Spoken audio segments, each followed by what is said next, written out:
దున్నపోతు ఈనింది అని కాంగ్రెస్ వాడంటే దుడ్డెను కట్టేయమని బీజేపీ వాడు 2 రోజుల్లో ఎన్డీఎస్ఏ రిపోర్ట్ అని వడ్డించి ఎన్డీఏ రిపోర్ట్ బీజేపీ ఆఫీస్లో తయారు చేసి ప్రజల్ని భ్రమింపజేసే ప్రయత్నం చేసినారు. దానికి తిరుగులేని విధంగా ఎల్ఎన్టీ అనే సంస్థ ఏ సంస్థనైతే పార్లమెంట్ భవనం కట్టిందో, ఏ సంస్థనైతే కాంగ్రెస్ పార్టీ కేంద్ర కార్యాలయం కట్టిందో ఆ సంస్థ మొన్ననే స్పష్టంగా చెప్పింది, ఈ నివేదికను మేము తిరస్కరిస్తున్నాం, ఎన్డీఎస్ఏ రిపోర్టు ఇది చెత్తబుట్టలో పడేయడానికి తప్ప ఎందుకు పనికిరాని రిపోర్ట్ అని చెప్పినారు.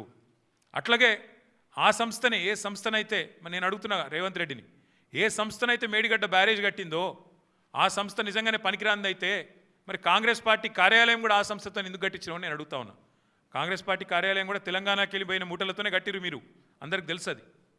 అందుకే మేము అనేది ఇవాళ వాస్తవాలు తెలియజెప్పడానికి, తెలంగాణలో జరుగుతున్న దుష్ప్రచారం 2 పార్టీలు ఒకటై కాంగ్రెస్ బీజేపీ కుమ్మక్కై ఇవాళ దున్నపోతు ఈనిందని ఒకడంటే దుడ్డెను కట్టేమని ఇంకోటి అన్నట్టుగా ఇద్దరు ఒకటై నీళ్ళిచ్చిన కేసీఆర్ మీద, నీళ్ళిచ్చి కన్నీళ్లు తుడిచిన కేసీఆర్ ప్రభుత్వం మీద అభాండాలేసే ప్రయత్నం ఏదైతే చేస్తున్నారో, కమిషన్ పేరిట ఏదైతే నాటకాలు ఆడుతున్నారో ఆ విషయంలో వాస్తవాలు బట్టబయలు చేయడానికే ఇవాళ హరీష్ రావు గారిని నేనే కోరినా.